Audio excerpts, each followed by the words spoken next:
Assalamualaikum warahmatullahi wabarakatuh. Selamat pagi. Kita berjumpa pada mata kuliah Matematika Dasar. Untuk pertemuan hari ini kita akan membahas mengenai anti turunan atau integral tak tentu. Kemudian ada pengantar persamaan diferensial dan notasi sigma.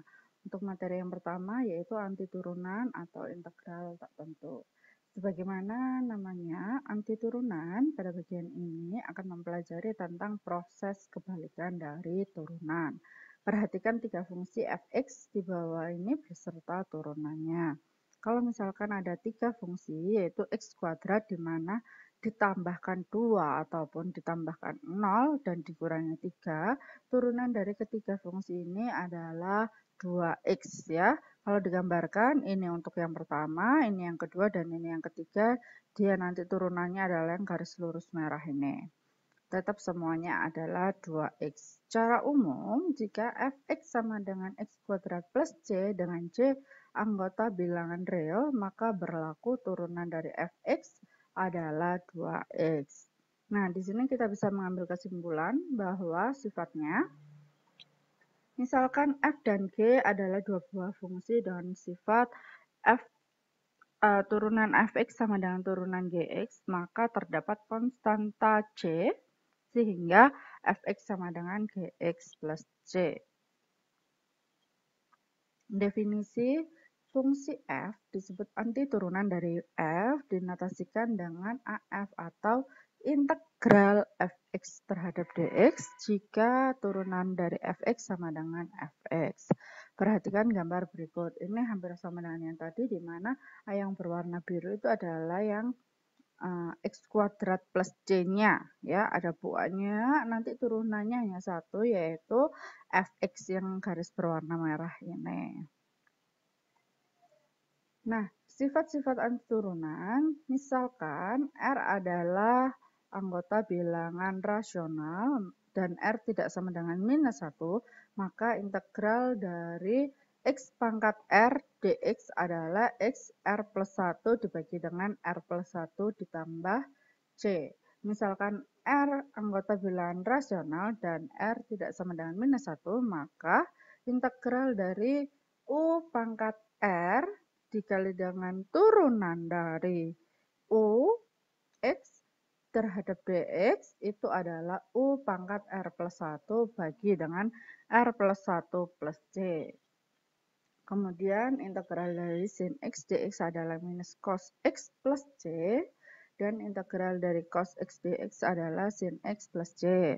Dan ada tiga sifat linear ya. Yang pertama yaitu integral dari K, kalau ada konstanta dikalikan dengan suatu fungsi fx yang diintegralkan, nanti K-nya bisa keluar dari hasil integralnya. Kalau ada dua fungsi yang dijumlahkan, integralnya bisa sendiri-sendiri. Begitu pula untuk yang jika f dikurangi x. Untuk materi yang kedua yaitu pengantar persamaan diferensial. Telah dipelajari anti turunan yang dapat digunakan untuk mencari fungsi jika diketahui fungsi turunannya. Perhatikan kembali untuk mencari fungsi y sama dengan fx jika diketahui turunan dari fx atau dapat dituliskan dalam bentuk diferensial yaitu dy per dx sama dengan f aksen x. Atau dengan kata lain, persamaan diferensial adalah persamaan yang melibatkan turunan fungsi. Contoh, selesaikan persamaan diferensial berikut ini ya. dy per dx sama dengan x plus 3x kuadrat dibagi dengan y kuadrat. Selanjutnya, cari solusi dengan y sama dengan 6 ketika x sama dengan 0. Solusinya ya, pertama ini kan yang sudah diketahui, kemudian kita kalikan silang, yaitu dy dikalikan dengan y kuadrat, hasilnya y kuadrat dy.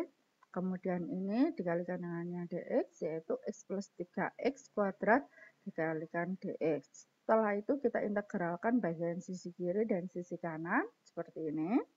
Kemudian hasil dari integral y kuadrat dy adalah y pangkat 3 dibagikan dengan 3, jangan lupa ditambah dengan konstanta yaitu C1.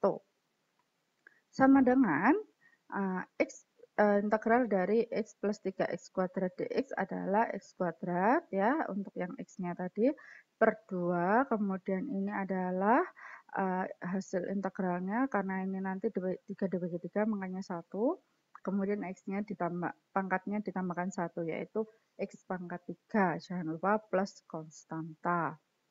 Kemudian dari sini konstantanya kita jadikan 1, dan kita kalikan 3 semuanya ya. Jadi 3-nya ini setelah C-nya dipindah ke sini berarti nanti kan di sini ada C2 plus C1 dan 3. Karena ini dibagi 3 kita pindah ruas, berarti untuk semuanya yang sebelah sini dikalikan 3 sehingga 3 per 2x kuadrat ini, kemudian 3x pangkat 3, kemudian ininya adalah 3C2 karena ini plus pindah ke sana menjadi minus, dikalikan 3 berarti minus 3C1. Nah, untuk yang konstanta ini semuanya kita jadikan 1 yaitu C saja, sehingga ya pangkat 3-nya jelas adalah 3 per 2x kuadrat plus 3x pangkat 3 plus C.